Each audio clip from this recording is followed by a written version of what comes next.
जो भी हमारे व्यूअर्स है उनको अगर स्टार्टअप शुरू करने हैं तो किन किन चीज़ों का उन्हें ध्यान रखना होगा? और तो स्ट्रेटजीज या बिजनेस आपका ऐसे मॉडल पे होना चाहिए कि एक्चुअली आपके कस्टमर्स को बेनिफिट होना चाहिए, एक्चुअली आपकी टीम को बेनिफिट होना चाहिए, एक्चुअली आपकी कंपनी को भी बेनिफिट होना चाहिए। किस इंडस्ट्री में अभी स्टार्टअप अच्छे बिल्ड हो सकते हैं और या फास्ट बिल्ड हो सकते हैं? तो डेटा सिक्योरिटी के लिए आपके क्या पॉइंट ऑफ व्यू है, क्या आप सोचते हैं इसके बारे में? आप डाटा सिक्योरिटी बोल लो या कोई भी सिक्योरिटी बोल लो,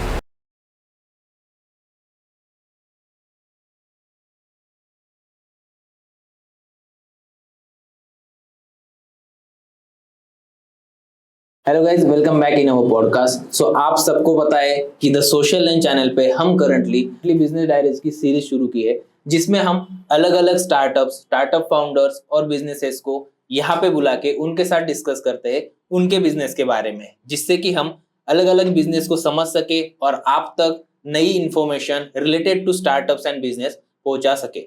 सो इसी सीरीज में हम आज एक नए स्टार्टअप और स्टार्टअप फाउंडर से बात करने वाले हैं, जिसमें हम ट्राई करेंगे कि उनके बिजनेस के बारे में और उनके विजन के बारे में जो कि वो लेके चल रहे हैं उसके बारे में आप सबको बहुत ज्यादा इंफॉर्मेशन मिले।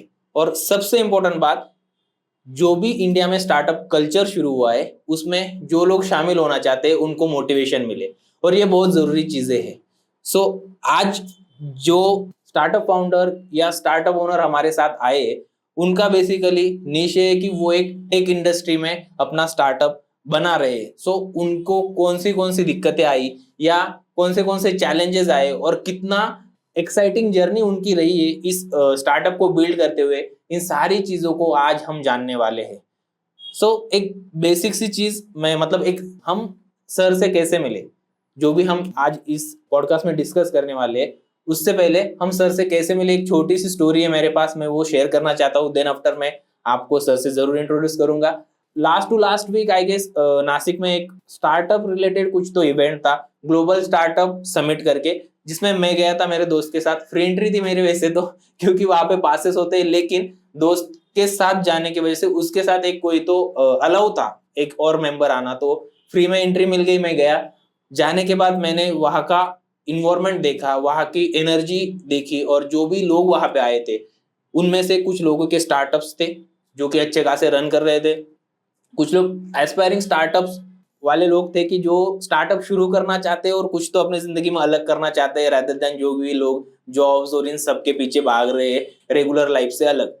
तो इन सारे लोगों से मिलके, और जहाँ पे वहां पे कुछ स्पीकर्स भी आए थे जो कि नासिक के ही थे बेसिकली, लेकिन जब मुझे पता चला कि वो कितने बड़े लेवल पे अपना बिजनेस कर रहे हैं, वो कितने बड़े लेवल पे अपने स्टार्टअप को ले जा चुके हैं, मेरा तो दिमाग ही हिल गया। लेकिन ये सब देखते हुए मैं सर से मिला, और जो भी उनसे बातें हुई, उनसे बात करने के बाद मुझे लगा कि सर की जर्नी और सर का जो यूनिक आइडिया और उनका जो विजन है इंडिया को लेके भी, वो मुझे आप सबको दिखाना और सुनाना बहुत जरूरी लगा। तो इसके लिए मैंने सर को इनवाइट किया, और सर भी हमें सपोर्ट करने के लिए हमारे चैनल पॉडकास्ट के लिए आए हैं। सो आज हम वेलकम करते हैं शशिकांत सर का। Hi sir, welcome to the social lens channel. Hi. जैसे कि मैंने बोला कि हमारी मुलाकात कैसे हुई, एक अलग एक्सपीरियंस था। मैं पहली बार ऐसे कोई स्टार्टअप समिट में गया था, और जिसमें बहुत सारे अलग अलग लोगों से मिला, और भी लोग हमारे साथ पॉडकास्ट करने के लिए आने वाले, जहाँ पे जिस जगह में मिला उनसे, जहाँ पे आपने वो सारा समिट रखा हुआ था, बहुत अच्छी एनर्जी थी। मुझे उस समिट के बारे में आपसे थोड़ा सा पहले जानना है, देन आफ्टर हम अपने रियल टॉपिक पे आएंगे जो भी डिस्कस करना है, कि वो समिट के पीछे का रीजन क्या था और क्या विजन लेके आपने वो शुरू किया था। तो जो हमारा जो प्रोडक्ट है वो actually all over India use होता है, digital product. Okay. And Nashik में बहुत कम लोगों को पता था कि ऐसी सर्विसेज नासिक में भी है। ओके। तो इसलिए हमने जो ग्लोबल स्टार्टअप समिट थे उनको इनवाइट किया। उन्होंने बहुत सारे इवेंट स्टार्टअप के लिए इंडिया और आउट ऑफ इंडिया भी किया। ओके। तो हमने उनको इनवाइट किया, वो आए, and then we organized event in Nashik. Main focus यही था कि नासिक के लोगों को पता चले कि नासिक में भी ऐसे सर्विसेज अवेलेबल है जो कि नेशनल और ग्लोबली यूज हो रहे हैं। राइट। लेकिन वहाँ जो लोग आए थे, मैंने भी नहीं एक्सपेक्ट किया था कि नासिक में ऐसे भी लोग हैं जो इस तरह का विजन लेके चल रहे हैं। राइट। इनफैक्ट हमको भी नहीं था, जब हमने स्टार्टअप इवेंट प्लान किया तो हमें लगा आएंगे शायद 10-12 लोग। हाँ। हम एक्चुअली प्रिपेयर भी 10-12 लोग के लिए थे, बट एक्चुअली 55 लोग आए वहाँ पर। हाँ, तो काफी अच्छा क्राउड था। एंड वी आर प्लानिंग कि हम एवरी क्वार्टर ऐसे इवेंट्स कंटिन्यू करते रहेंगे। Right right. सो ये तो हो गया हम जो भी स्टार्टअप समिट था जैसे हम मिले, ये थोड़ी सी स्टोरी थी।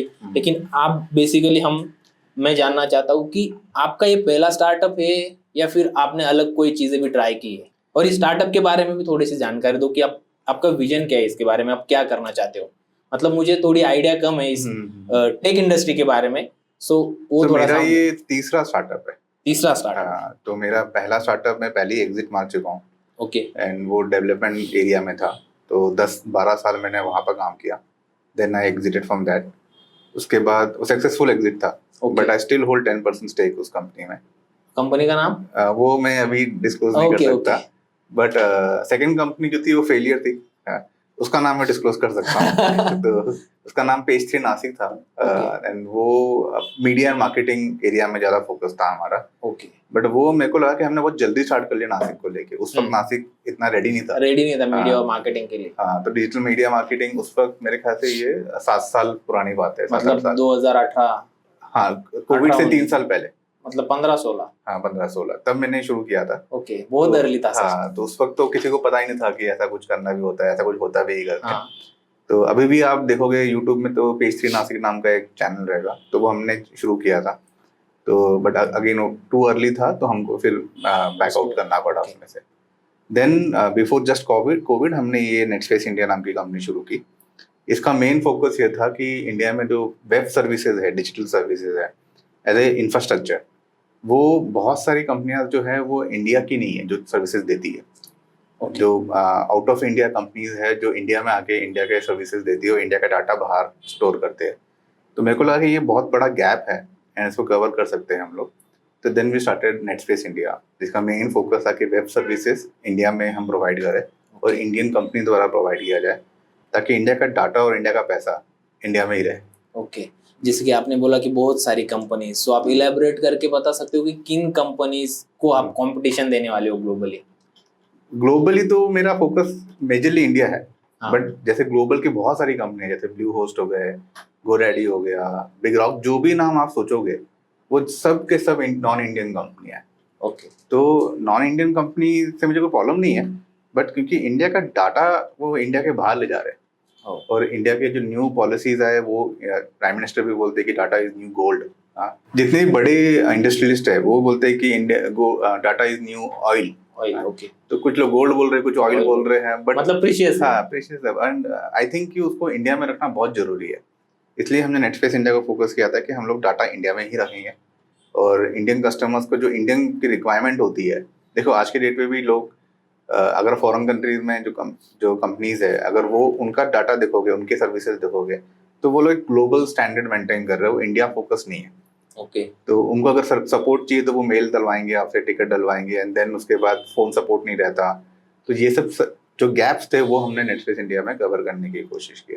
तो मतलब इंडिया में ही अगर लोग अपनी सर्विसेज लेंगे तो कन्वीनियंट उनका होगा, उनके लिए सपोर्ट के लिए भी, मतलब कॉल पे भी अवेलेबल रहते हैं। आपको सपोर्ट कभी जो हमारे सपोर्ट टीम होती है वो रीजनल लैंग्वेज में भी आराम से बात कर लेते हैं, कम्युनिकेशन भी बेटर हो जाता है, अंडरस्टैंडिंग इंडियन कस्टमर्स की जो रिक्वायरमेंट है वो बेटर समझ पाता है कि इंडियन कंपनी ही। तो एंड मेरा ये बिल्कुल ऐसा नहीं था कि मैं इस कंपनी को अगर फ्यूचर में जाकर एग्जिट भी करूं तो मैं 100% है कि मैं किसी इंडियन कंपनी से ही एग्जिट करवाऊंगा। ओके। मतलब आपका एग्जिट का प्लान है? वैसे एग्जिट का प्लान तो एंटरप्रेन्योर का एक मेन गोल होना चाहिए कि आप एंट्री कर रहे हो तो एग्जिट तो होना ही चाहिए। हाँ, लेकिन सक्सेसफुल एग्जिट सक्सेसफुल एग्जिट होना चाहिए। बट अच्छी बात ये है कि अगर आप एंटरप्रेन्योर के जर्नी में जा रहे हो तो बहुत इंपॉर्टेंट है कि मैंने एक फेलियर कंपनी भी देखी है। तो बहुत इंपॉर्टेंट है कि आपको पता होना चाहिए कब स्टॉप होना है। राइट। कि एक नहीं काम कर रहा है, पीछे हट जाओ, कुछ और नया ट्राई मारेंगे। राइट। अगर आप उसी को जो चीज काम ही नहीं कर रही है उसी को आप ट्राई मारते हो जस्ट बिकॉज कि आपको लग रहा था कि आप ये सही होगा, तो वो आपको बहुत लंबा लेट हो जाएगा। मतलब आपका पूरा फाइनेंशियली ड्रॉप कर देगा वो। फाइनेंशियल के साथ साथ मेंटली भी लोग बहुत अनस्टेबल हो जाते हैं। और अभी वो भी मतलब वो यही चल रहा है कि लोग मेंटल हेल्थ के लिए ज्यादा ध्यान भी नहीं देते, और क्या हसल कल्चर चल रहा है, उसमें लोग लगे रहे और उससे 24 घंटे काम करना है। मतलब वीक के लोग मोटिवेट करते हैं कि वीक के मैं 48 घंटे काम करता हूँ, इतना करता हूँ, उतना। सोशल मीडिया का ना एक एक ड्रॉबैक भी है कि लोगों ने ना मतलब बहुत इजी दिखा दिया है कि सक्सेस होना, हाँ कि आप भाई कोई भी ये ड्रॉप शिपिंग करो, यहाँ से लो वहां बेच दो, बहुत आसान है, मैंने इतने कमा लिए उतने कमा लिया। वो सिर्फ कोर्सेज बेचने के काम है हाँ, उनके। लेकिन एंटरप्रेन्योरशिप इतना इजी नहीं है, आपको बहुत चैलेंजेस आते हैं और आपको मेंटली प्रिपेयर होना पड़ता है उन सब चीज़ों के लिए।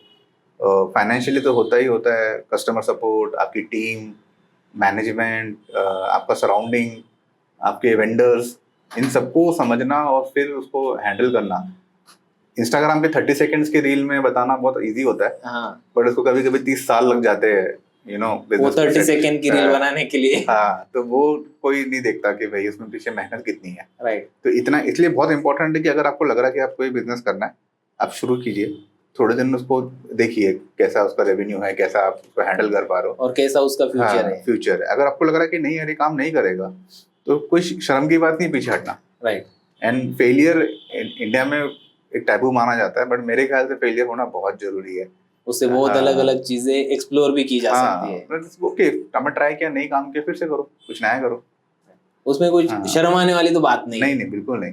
सो जैसे कि आपने कहा कि 30 सेकंड की रील को बनाने के लिए, वो कंटेंट के लिए क्यों, या 30 सेकंड की रील में जो दिखाना है उसके लिए 30 साल मेहनत करनी पड़ती है। सो जैसे कि आपने अपनी जर्नी शुरू की, जैसे कि आपने बोला कि आपका डेवलपमेंट में पहला स्टार्टअप था वो 2015-16 में आई गेस। हाँ, वो मैंने स्टार्ट किया था 2004 या 5। 4 या 5, बहुत अर्ली था।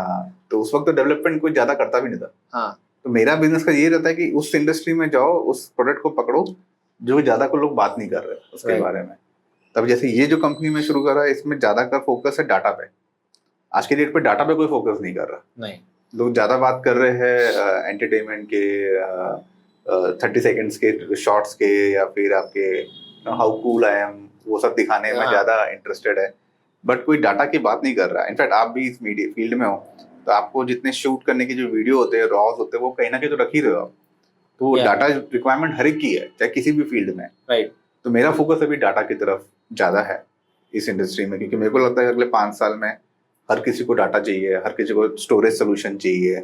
तो वो सर्विसेज अभी इंडिया में इतने इंडियन कंपनीज नहीं दे रही है, तो इसलिए मेरा फोकस अभी वहां पर। स्टोरेज सोल्यूशन का मतलब स्टोरेज का प्रॉब्लम तो अभी से ही बहुत ज्यादा स्टार्ट हो चुका है। मतलब ईमेल भी हमारे कब फुल हो जाते हैं पता भी नहीं चलता। 1 GB का स्टोरेज होता है, थियोरेटिकल ईमेल्स होते हैं, वहां पे तो कोई ऐसा इमेज और वीडियो फॉर्मेट में हम शेयर भी नहीं करते डेटा, तो भी ईमेल्स फुल हो जाते हैं। तो डेटा का प्रॉब्लम जो आपने नोटिस मतलब कर रहे, लोगों को नोट आउट कर रहे, वो बहुत मुझे भी लगता है कि उस पे ध्यान देना जरूरी है, वहां पे हम अच्छा बिजनेस बना सकते हैं। बॉटलनेक्स है, बहुत जगह बॉटलनेक्स है। जैसे आपने मेल्स का बोला, आपने मेल्स के पीछे जैसे आप जितने ईमेल सर्विसेज करोगे, तो मोस्टली वो भी फॉरेन कंपनियां हैंडल कर रही है। गूगल पकड़ लो या माइक्रोसॉफ्ट पकड़ लो, तो यहाँ पर मेल सोल्यूशन हमने इम्प्लीमेंट किए जो इंडियन डाटा सेंटर्स में रहते हैं, और जिसमें आपको बेटर प्राइसिंग पे मिल जाता है। जैसे फॉर एग्जांपल आज की डेट पे गूगल जो एक मेल आईडी भेजता है, आई थिंक वो 1200 या 1300 रुपए पर ईयर पर ईमेल आईडी चार्ज करता है। ओके। अब वही सर्विसेज हम लोग इंडिया में प्रोवाइड कर रहे हैं, तो वो आपको ऑलमोस्ट 500 रुपीज के आसपास पड़ रहा है, मतलब हाफ से भी कम, बहुत कम। प्लस उनका जो 1200 बताया मैंने आपको, वो फर्स्ट 20 यूजर्स के लिए। ओके। उनमें कैसे वो ट्रिक लगाता है कि पहले 20 यूजर को हम इतने में देंगे, जैसे ही आपकी कंपनी बड़ी हो जाए तो वही 1300 आपको 2.5 का पड़ेगा। राइट।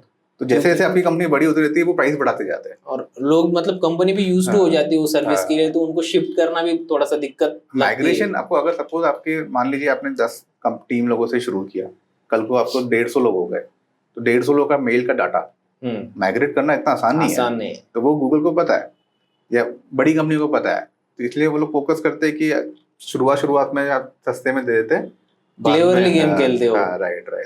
जबकि हमारे प्राइसेस आपको चाहे एक कस्टमर हो या आपके पास एक ईमेल आईडी हो या आपके पास 200 ईमेल आईडी हो, सबको फ्लैट रेट ही लगने वाले हैं।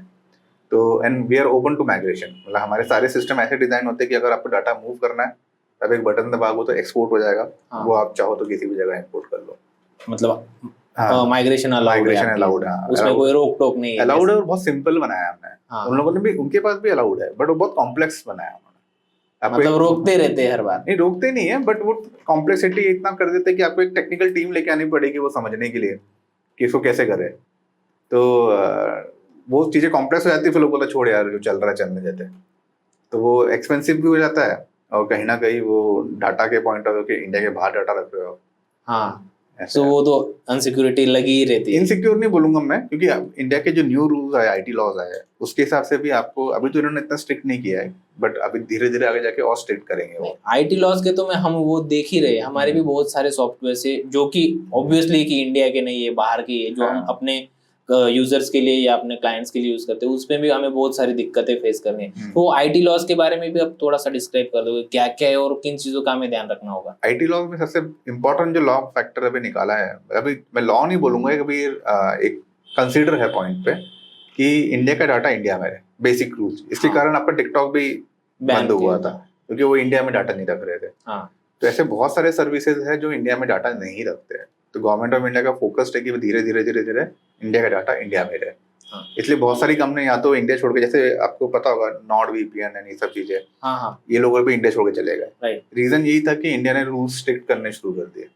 हम लोग भी वीपीएन सर्विसेज प्रोवाइड करते हैं, बट हमारा इंडियन जो भी कंप्लायंस है, रूल्स है, वो फॉलो करते हैं हम लोग। Then जो भी गवर्नमेंट ने बोला कि आपको इतने लॉग्स रखने पड़ेंगे, इतना डाटा रखना पड़ेगा, इतना कस्टमर का डिटेल रखना पड़ेगा, केवाईसी करवाना पड़ेगा, हाँ, हाँ, तो ये फॉरेन कंपनियां तो नहीं मानती थी, तो उनको फिर मना कर दिया गवर्नमेंट ने कि आप ये सर्विसेज नहीं प्रोवाइड कर सकते इंडिया में। राइट।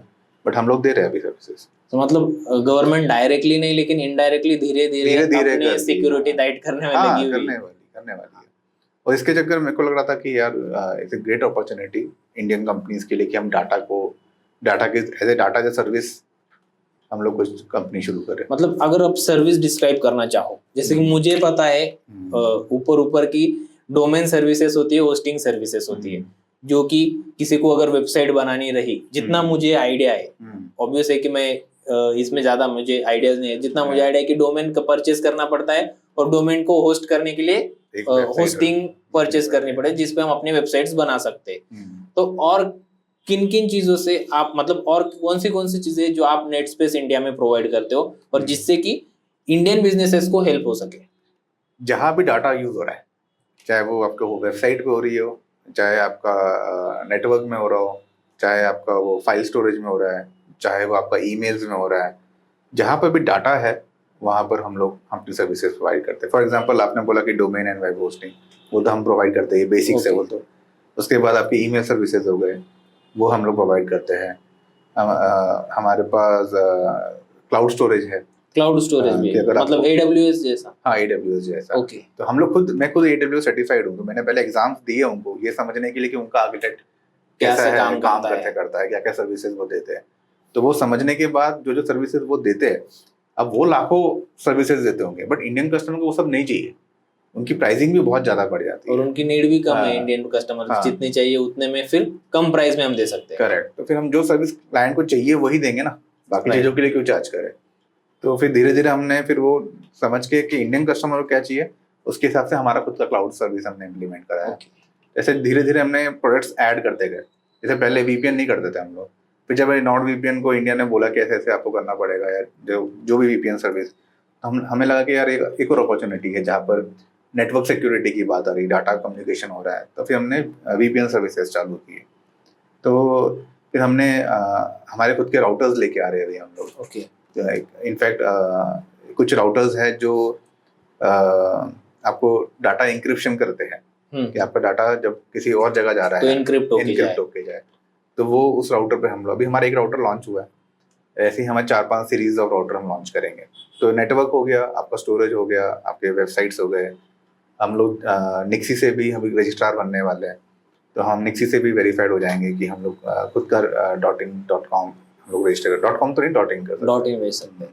ओके, सो इतना आपने बताया, लेकिन मुझे एक कंफ्यूजन है, बेसिक सा होगा, जो भी देख रहा है उनको भी होगा, कि डेटा स्टोरेज, सो वो कैसे मैनेज करते हो आप? उसके लिए क्या क्या प्रोसीजर्स फॉलो करनी पड़ती है, या क्या चीजें आपको मतलब ध्यान में रखनी पड़ती है, और कहाँ स्टोरेज करते हो आप इसका? तो बेसिकली हम लोगों ने इंडिया के 3 मेट्रो सिटीज जो है, वैसे तो 4, बट हम लोगों ने 3 पे फोकस किया है, दिल्ली, मुंबई और बैंगलोर। और अभी हमने हैदराबाद में भी फोकस करना शुरू किया है। तो हम लोग क्या करते हैं, DCs है, डाटा सेंटर्स। इन डाटा सेंटर्स को हम 4 कैटेगरी में डिवाइड करते हैं। ओके।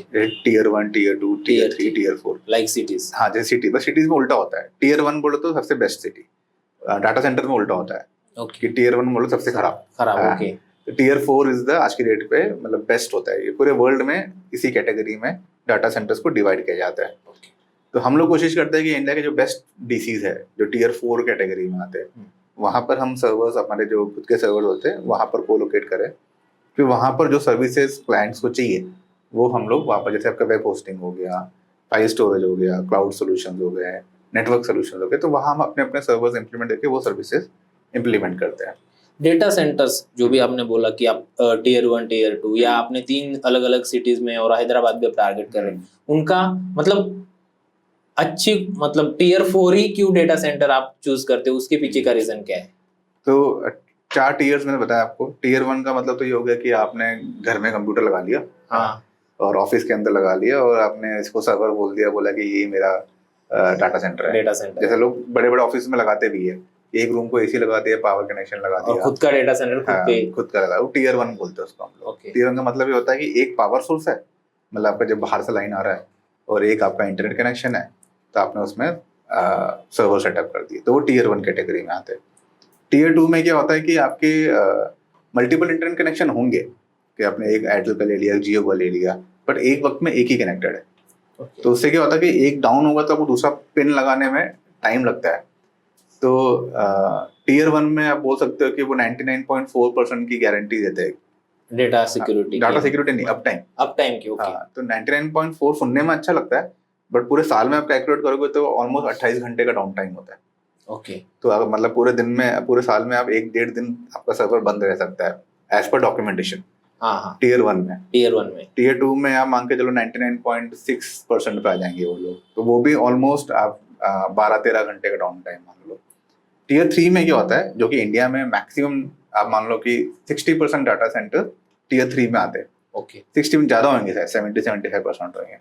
उनमें क्या होता है कि आपके मल्टीपल सोर्सेज होते हैं पावर सप्लाई, एक जनरेटर भी रहेगा स्टैंड बाय पे, एक आपका पावर सप्लाई रहेगा, इंटरनेट के मल्टीपल सोर्सेज रहेंगे, बट फिर भी वो लोग आपको 99.96% का ही अप टाइम देते हैं। इसका मतलब है कि पूरे साल में 2-3 घंटे सर्वर्स बंद हो सकते हैं ऑन पेपर। ऑफ पेपर तो और भी ज्यादा होता है। करेक्ट। तो और फिर टीयर 4 जो होता है वो हाईएस्ट होता है। उसमें क्या होता है, हर प्रोडक्ट का एक बैकअप होता है। ओके, कि आपका इंटरनेट लाइन और पावर सप्लाई तो है ही, एसी का भी आपका बैकअप रहेगा और आपके राउटर्स के भी बैकअप्स रहेंगे, तो हर एक डिवाइस का एक सेकंड बैकअप रेडी रहेगा। तो हाईएस्ट अप टाइम रहता है जो कि 99.96% तक होता है। फिर भी आप 20% का डाउन टाइम, 20 मिनट्स का पूरे साल में डाउन टाइम एक्सेप्ट कर सकते हो, इतना होने के बाद भी। राइट। तो इस लेवल तक के आप हमेशा टीयर 4 डाटा सेंटर्स पे ज़्यादा फोकस करते हैं ताकि मैक्सिमम अप टाइम हम क्लाइंट्स को दे सके। ओके, सो अब मतलब ये डेटा सेंटर्स के बारे में इतनी बात हो रही है, अभी जो रिसेंट एक इंसिडेंट हुआ था जिसमें पूरे वर्ल्ड में बहुत ज्यादा इम्पैक्ट हुआ था, आई गेस माइक्रोसॉफ्ट का कुछ तो क्रैश हुआ था, तो वो इसी का कारण हुआ था, मतलब डेटा सेंटर का ही उसमें कुछ तो रोल होगा? नहीं, वो डाटा सेंटर का नहीं था, वो उनके खुद के ग्लिच था। मतलब वो अब जो एक कंपनी थी जो कि उनका डिफेंडर नाम का एक सॉफ्टवेयर है जो विंडोज में आता है। हाँ, वो सॉफ्टवेयर में कुछ ग्लिच था जिसके कारण उन्हें अपग्रेड, जब सॉफ्टवेयर लोगों ने अपग्रेड किया तो वो ग्लिच के कारण, ब्लू स्क्रीन वाली बात करो ना। हाँ, राइट, वो ब्लू स्क्रीन वाला, तो वो कंप्यूटर का इशू था, कंप्यूटर सॉफ्टवेयर का ग्लिच था, वो डीसी का इशू नहीं था। जब डीसी एक्चुअली पूरे इंटरनेट का बैकबोन मान लो, तो अगर वो डाउन हुआ तो आपका इंटरनेट बंद हो जाएगा। तो इसलिए हर डीसीज को जितना ज्यादा अप टाइम हो उतना बेटर है। ओके, और एक कॉमन क्वेश्चन था एक्चुअली, मुझे भी ये चीज अभी ही पता चली है, लेकिन आप उसे ज्यादा अच्छे से डिस्क्राइब कर सकोगे कि जो भी इंटरनेट लोगों को पता है कि जो भी डेटा ट्रांसफर होता है, मुझे तो ऐसा ही पता है कि सब सैटेलाइट के द्वारा ट्रांसफर होता है। हाँ, तो मुझे ऐसा अभी तक पता था कि यहाँ से हमने कुछ तो भेजा तो सैटेलाइट से जाके यूएस में जाएगा, यूके में जाएगा, मतलब कहीं भी दुनिया के। लेकिन वो थोड़ा सा मुझे आपसे जानना है कि एक्चुअल में डेटा ट्रांसफर कैसा होता है, जो भी बड़े बड़े प्रोजेक्ट्स जैसे भी कंपनीज है उनका डेटा, जो भी अपने डीसी बोला, डेटा सेंटर्स है, उनका डेटा कैसे ट्रांसफर होता है यहाँ से वहाँ, उसके कुछ तो अलग। बड़ी कंपनीज की बात करोगे जैसे कि गूगल हो गया, फेसबुक हो गया, तो ये लोग एक जगह पे डाटा रखते नहीं है। राइट। तो ये मल्टीपल लोकेशंस पे होते हैं। तो जैसे आप नासिक में हो तो वो लोग सीडीएन टेक्नोलॉजी का यूज करते हैं, कंटेंट डिलीवरी नेटवर्क बोलते हैं उसको। तो वो लोग क्या करते हैं, अपना डाटा का एक स्टैटिक वर्जन जो है वो डिफरेंट लोकेशन में रख देते हैं, जैसे मुंबई, नासिक, बैंगलोर, हर जगह पे लोकेशन रहेगा। तो आप जहाँ पर हो उससे नियरेस्ट लोकेशन जो भी रहेगा वहां से वो डाटा लेके आ जाएगा। तो इससे क्या होगा, कल को आप यहाँ पर हो नासिक में हो तो आपको मुंबई डीसी से डाटा आ रहा है, एक्सेस कर सकते हो आप। कल को आप अगर दिल्ली गए तो दिल्ली डीसी से आ जाएगा, तो उससे आपकी स्पीड बढ़ती है वेबसाइट की। हाँ, तो उसको सीडीएन टेक्नोलॉजी से इम्प्लीमेंट करके वेबसाइट की स्पीड बढ़ जाती है और कभी डाउन टाइम वाली बात नहीं आएगी, क्योंकि अगर आपका ये डीसी डाउन भी हो गया तो आपके दूसरे डीसी से कंटेंट मिल जाएगा। तो बड़ी कंपनियां करती है लोड बैलेंसर लगा के हाई अवेलेबिलिटी बोलते हैं उसको, तो वैसा हाई अवेलेबिलिटी जोन क्रिएट करते हैं। तो जैसे अगर टीयर 4 मेरे पास डीसीज है, मेरे पास 3 डीसीज है, जैसा तो हमारा कस्टमर आता है बोलता है कि मेरे को हाई अवेलेबिलिटी में जाना है, तो हम लोग क्या करते हैं उसका एक डाटा हैदराबाद में रख देंगे, एक डाटा बॉम्बे में रख देंगे और एक कॉपी हम उसकी दिल्ली में रख देंगे। तो हाई अवेलेबिलिटी जोन हो गया। सो उससे एक्सेसिबिलिटी, तो अगर पूरा कल को सब मुंबई पूरा बाढ़ में डूब भी गया, वैसा होना नहीं चाहिए, तो भी वो आप डाटा जो है आप मुंबई और दिल्ली से एक्सेस कर सकते हो। नहीं, लेकिन मुझे जो चीज मतलब आपने अलग चीज बताई, मतलब अलग चीज डिस्क्राइब की, मुझे जानना है था कि मैंने सुना है कि जो हमारे समंदर है उसमें से बहुत बड़ी बड़ी केबल्स बिछाई हुई है, तो उनका क्या काम होता है? वो तो आपके इंटरकॉन्टिनेंटल डाटा ट्रांसफर के लिए होता है। Continental data transfer. सपोज अब सपोज मेरा डीसी अगर दिल्ली में या बॉम्बे में, तो आपको उन वायर के थ्रू डाटा देने की जरूरत नहीं है, तो वही आपका इंडिया के नेटवर्क से ही कन्वर्ट हो जाएगा। हाँ, वो तब चाहिए होता है जब आपका पूरा इंडिया का इंटरनेट ही आपका जो यूएस के कनेक्शन जा रहा है वहां से। 90% डाटा जो है अभी भी आज भी वायर्स के थ्रू ही जाता है। हाँ, तो वही चीज थोड़ी सी मतलब मुझे अभी रिसेंटली उसके बारे में सुनने को मिला। तब से पहले तो मैं यही सोच रहा था कि सब सैटेलाइट से होता है। सैटेलाइट से नहीं आते, सैटेलाइट से इतना हाई स्पीड मिलेगा ही नहीं आपको। हाँ, अभी तक की टेक्नोलॉजी में तो नहीं है। अभी वो जो इलॉन मस्क का जो स्काईलिंक उन्होंने लॉन्च किया था वो इसी के लिए वर्कआउट कर रहा है, डायरेक्ट सैटेलाइट कनेक्शन के लिए। और सेम स्पीड मेंटेन करने की कोशिश। हाँ, हाई स्पीड डायरेक्ट जो भी वायर्ड से अभी हमें मिल रही है। तो उससे वो लोग, उनका फोकस ये है कि जहाँ पर वायर्ड कनेक्शन नहीं है, जो रिमोट एरियाज है, आप जा रहे हो हिमालय में, हाँ, वहां पर आपको ना इंटरनेट है ना वायर है कुछ, तो वो वहां से भी आपको इंटरनेट। हाँ, वही क्वेश्चंस थे कि अगर सैटेलाइट से ही होता है तो हिमालय पे क्यों रेंज नहीं होती? राइट, सैटेलाइट से नहीं होते। तो हमारे घर पे जो वाईफाई होते हैं उनको भी तो हम वायर्ड कनेक्शन ही होते हैं। वायर्ड होते हैं, अनवायर्ड भी होते हैं आजकल। जैसे वो ये पहले आया था ना, वो डोंगल्स आए थे। हाँ, डोंगल्स आए थे, जियो ने भी। वो एक्चुअली आपके मोबाइल टावर से कनेक्ट होते हैं। हाँ। अगला क्वेश्चन ये रहेगा कि जो भी हमारे इंडियन कस्टमर्स है, इंडियन कंपनीज है, या जिनको भी ये सर्विसेज चाहिए, उनके पास ऑब्वियस है कि इतने चॉइसेस नहीं है अभी तक इंडिया में। ऑब्वियस है कि आप इंडिया में आपका स्टार्टअप शुरू हो चुका है, तो इसके आगे चॉइस रहने वाली है नेटस्पेस इंडिया। नहीं, ऐसा नहीं, चॉइसेस नहीं है, चॉइसेस है उनके पास, बट उनको पता नहीं रहता। अब जैसे आप गूगल में सर्च मारोगे कि मान लो डोमेन रजिस्ट्रेशन है इंडिया, सो पहले तो GoDaddy या होस्टिंग, पहले GoDaddy भी, अब उनको नहीं पता GoDaddy इंडियन कंपनी है या नहीं है, या बाहर की है, तो उनको लगता है जो पहला आया वही सही है। और उनके पास क्या, वो पहले भी नहीं होते ना कहीं पर, तो वो लोग एड्स चालू करते हैं, उनके पास दे हैव डीप पॉकेट्स, तो पैसे बर्न करने के लिए वो लोग आगे रेडी खड़े हैं। मतलब कभी भी देखो, गूगल पे देखो, यूट्यूब पे देखो, उनके ऐड तो चलती है। हाँ, तो डीप पॉकेट्स होने के बेनिफिट ये होते हैं कि उनको पास जो एक्सपोजर है ज्यादा है। राइट। और इंडियन कस्टमर्स को, इंडियन कुछ भी बोलो, इंडियन जो होते हैं थोड़े कॉस्ट सेंसिटिव होते हैं। राइट। तो वो लोग एड्स उनके ऐसे होते हैं कि वो लगता है कि चीप बेच रहे हैं। हाँ, 99 रुपीज में डोमेन, 1 रुपए में डोमेन। हाँ, तो वो 1 रुपए डोमेन बोलते हैं, बट वो एक्चुअली बोलेंगे आप 3 साल के लिए बुक करो। राइट। तो पहले साल के लिए आपको 1 रुपए दे दिया, बट बाकी रिन्यूअल का जो 2 साल के एक्स्ट्रा लगा है वो उन्होंने सपोज 1500 में दे दिया। राइट। तो जो एक्चुअल कॉस्ट है वो 1000 रुपए, तो क्लाइंट को लग रहा है कि 1 रुपीज है, बट वो 500 2 साल में ऐड किए है एडिशनल, वो तो चार्ज कर ही रहे, बट वो क्लाइंट को उस वक्त दिखने में अच्छा लगता है, एडवर्टाइजिंग के लिए। हाँ, तो वैसे क्लाइंट्स फंस जाते हैं, मतलब उनको भी लगता है कि हाँ ये सस्ता है, बट एक्चुअली वो सस्ता नहीं होता है, वो वही प्राइस होता है जो हम ऑफर कर रहे हैं। उनके ब्रेन गेम्स खेल, माइंड गेम्स खेल के पैसे निकालते हैं। हाँ, माइंड गेम्स भी होते हैं। जैसे अगर जो प्राइस GoDaddy देख रहे हो, अगर 3 साल का प्राइसिंग वो कंपेयर करे, तो हमारे पास भी मोस्ट ऑफ द टाइम वही प्राइस रहेगा। बट हम लोग ऐसा मार्केट नहीं करते कि ना कि हम 1 रुपए में दे रहे हैं, आप 3 साल का बुक करो। हम तो बोल रहे 1 साल का करना है, 1 साल का करो। आपको अगर 1 साल सर्विस अच्छी नहीं लगी तो आप मूव ऑन कर लो, किसी और जगह माइग्रेट कर लो। GoDaddy ये नहीं बोलो 3 साल के लिए आपको पे करना पड़ेगा। माइग्रेशन की जो प्रोसेस, अभी माइग्रेशन बोला कि आपकी माइग्रेशन की प्रोसेस आपने शुरुआत में ही बोले थे कि एक बटन क्लिक कीजिए, आप ट्रांसफर कर सकते हैं अपना सारा डेटा दूसरी तरफ, जो भी आपको पसंद है, होस्टिंग कंपनी या कुछ भी। ये कंपनीज वैसे अलाउ करती है क्या? नहीं, इनफैक्ट करती भी है तो बहुत कॉम्प्लेक्स कर देती है, इजी नहीं रखती है। अभी जैसे आज ही यहाँ पर एक क्लाइंट का रिक्वायरमेंट आया था, उनका एक अच्छी कंपनी में उनका वेब होस्टिंग है, तो उनका एक्सपायरी 2 दिन बाद है। ओके। अभी 2 दिन बाद हो रहा है, तो उन्होंने अभी से ही उनका जो डाटा है वो जो डाटा जहाँ पर स्टोर है उसका एक्सेस बंद कर, वेबसाइट चल रही है बट डाटा को डाउनलोड करने का एक्सेस बंद कर दिया ओके 15 दिन पहले से ही उन्होंने। तो अभी वो ये बोल रहे हैं आप रिन्यू करो तभी हम आपको एक्सेस देंगे। तो इस दिस काइंड ऑफ जो स्ट्रेटेजीज चलाते हैं वो, तो कस्टमर्स के लिए बहुत मुश्किल हो जाता है कि वहां से निकलना। मतलब वो पकड़ के रखते हैं अपने हाँ। कस्टमर्स को। फिर भी मैं बोलूंगा कि ब्लू होस्ट कम से कम रिन्यू करने के बाद ट्रांसफर तो कर पाओगे थोड़ा बहुत मेहनत करके। हाँ तो शॉपिफाई जैसी कंपनी है ना, वो लोग क्या करते हैं, आपको तो जीरो एक्सेस देते हैं, क्योंकि वो बोलते हैं कि आप फ्रंट एंड से आपको जैसा वेबसाइट बनाना है वैसे बना लो। एक बार आपकी वेबसाइट फेमस हो गई तो आप डाटा मूव करके दिखा दो वहां से, नहीं कर एक्सेस ही नहीं है आपके पास, आपको पूरा वेबसाइट स्क्रैच से बनाना पड़ेगा। राइट तो वो जैसी आपकी वेबसाइट बड़ी हुई, वो आपके पास ऑप्शन ही नहीं कि आप शॉपिफाई छोड़ो, वही पे रहना पड़ेगा। वही पर रहना पड़ेगा अंटिल अनलेस आप पूरा वेबसाइट ही न्यू स्क्रैच से शुरू करो। तो आपने वेबसाइट जो एसईओ किया था हाँ वही वो सब गया आपका फिर, मतलब जो भी मेहनत है हाँ। वेबसाइट को बड़ा करने के पीछे वो हाँ। सब फिर से स्क्रैच से फिर शुरू से करनी फिर से पड़ेगी। करना पड़ेगा। तो इतना मेहनत को करना नहीं चाहता, रिस्क भी ज्यादा होता है, Right. ऑब्वियसली नहीं करेगा बंदा। तो शॉपिफाई जैसी कंपनी है जो भी जैसे सर्विस देती है वो वहां ब्लॉक कर देती है। हाँ शुरुआत में वो इजी हाँ। लगता है वो सब चीजें, हम्म। लेकिन जब भी हम अपना बिजनेस बड़ा हो जाता है हाँ, बिजनेस सक्सेसफुल हो गया आपका तो फिर वहां से निकलना बहुत ही मुश्किल। हम लोग भी बोलते हैं कि अगर आप शॉपिफाई से प्लीज हम लोग दूर कुछ ही नहीं रहो कर- थोड़े से। हम लोग कुछ नहीं कर सकते। बहुत से हाँ। कस्टमर्स आते हैं जो सक्सेसफुल हो गए होते हैं, बोलते हैं हमारे शॉपिफाई में डाटा है, हमको यहाँ से निकाल के दूसरे सर्वर पे लाना है, नहीं कर सकते। मतलब उन्होंने उनकी पॉलिसीज ही वैसी बना के रखी। पॉलिसी नहीं, सिस्टम ऐसा बना है, हाँ हाँ मतलब टेक्नोलॉजी को ऐसा इम्प्लीमेंट किया है कि आप डाटा लेके बाहर नहीं जा सकते। जाएंगे तो सिर्फ खाली आती जाएंगे। हाँ, या तो स्क्रैच से बनाओ, हाँ राइट। मेहनत करो फिर से।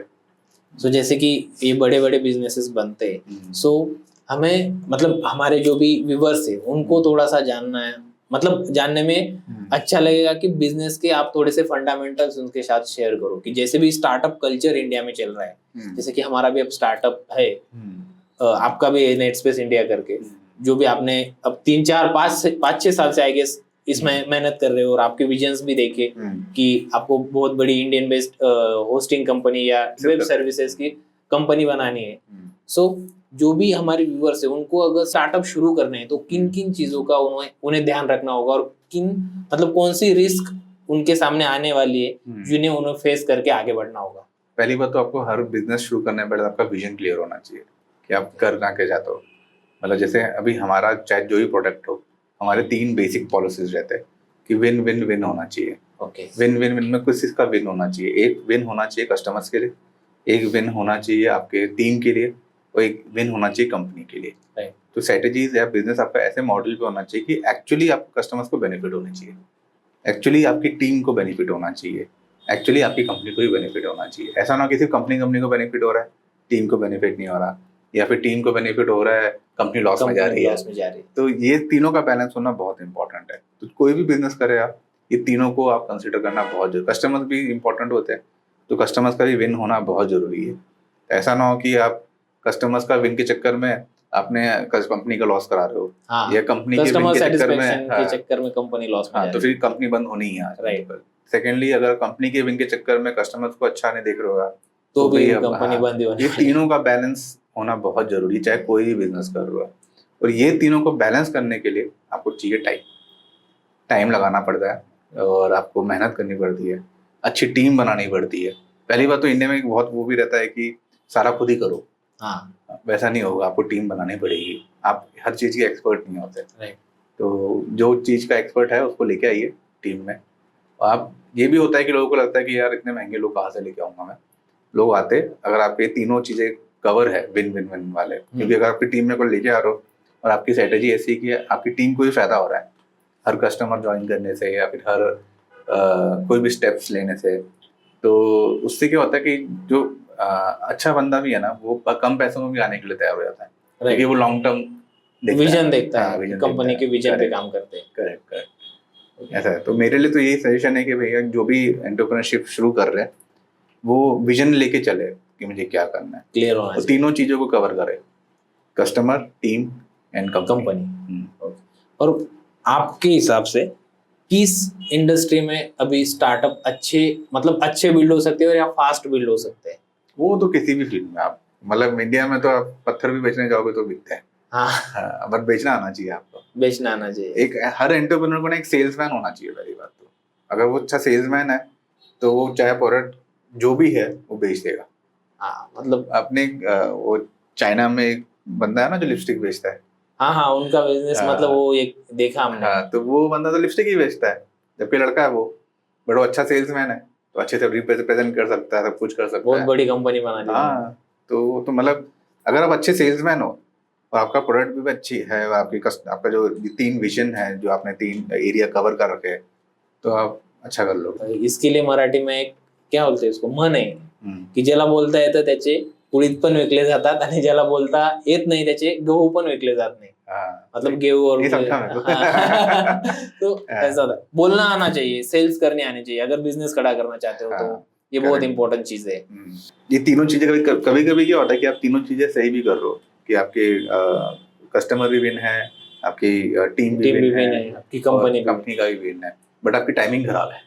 हाँ जैसे कोविड में आपने जाके कुछ अगर कार सर्विस चालू कर दी, वो तो rental चलने service, नहीं हाँ, वाली।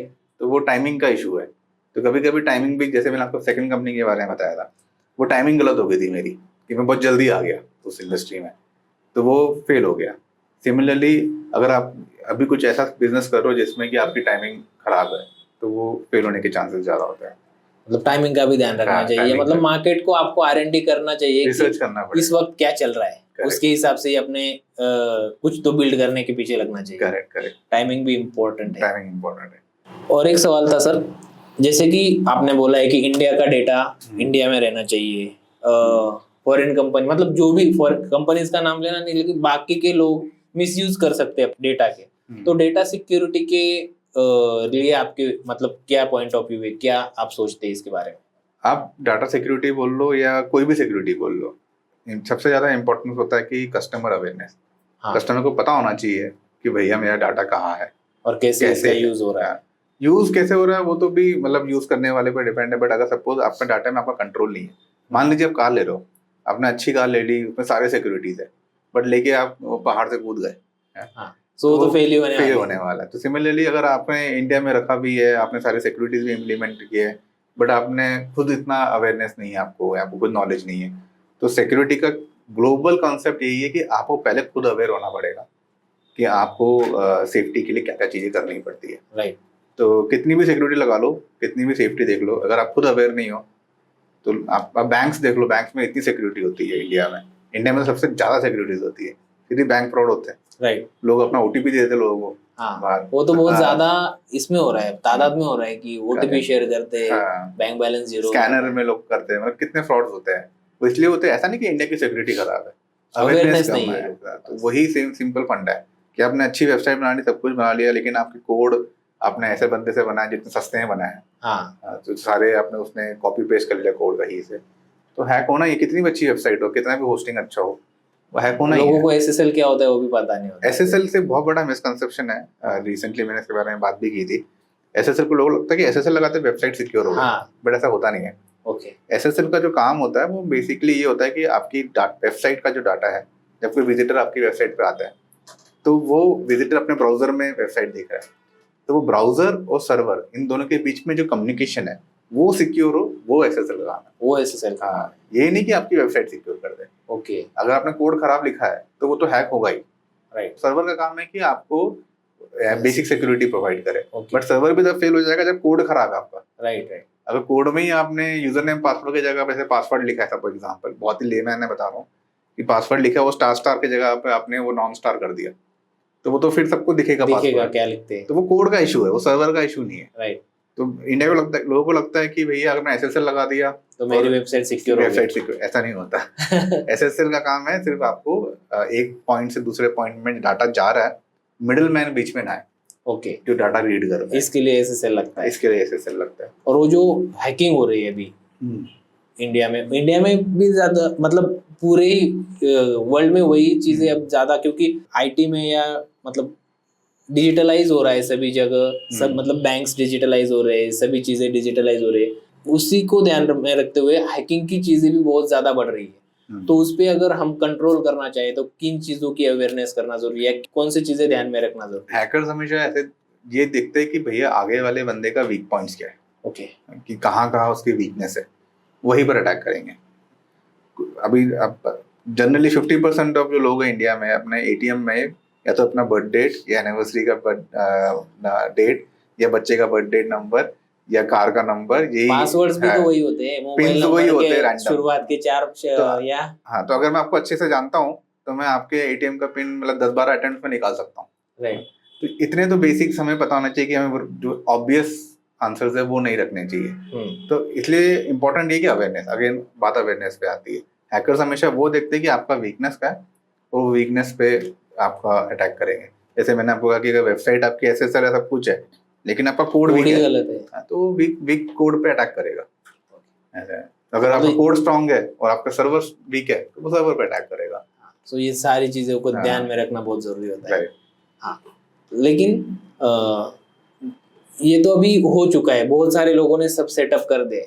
मतलब अगर हमारे पेरेंट्स की भी बात करो तो वो अवेयर नहीं होता है इतने, क्योंकि उनको इन सारी चीजों के बारे में उनको अभी अभी व्हाट्सएप आने लगा है। तो उनके लिए वो मेरे ख्याल से कि अपना जो यंग जनरेशन है उनको उनका अवेयर करना बहुत जरूरी है इन सारी चीजों के बारे में। यंग जनरेशन में थोड़े प्रिकॉशंस भी ले सकते हैं।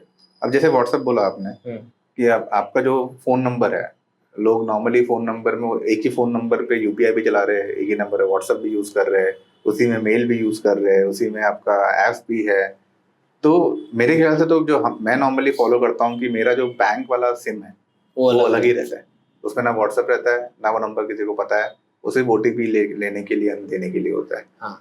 तो वो नंबर में किसी देता भी नहीं हूँ कि रैंडमली जाते जाते किसी को भी दे दिया अगर नंबर। बिजनेस नंबर अलग होते हैं। हाँ, बिजनेस नंबर अलग होते हैं।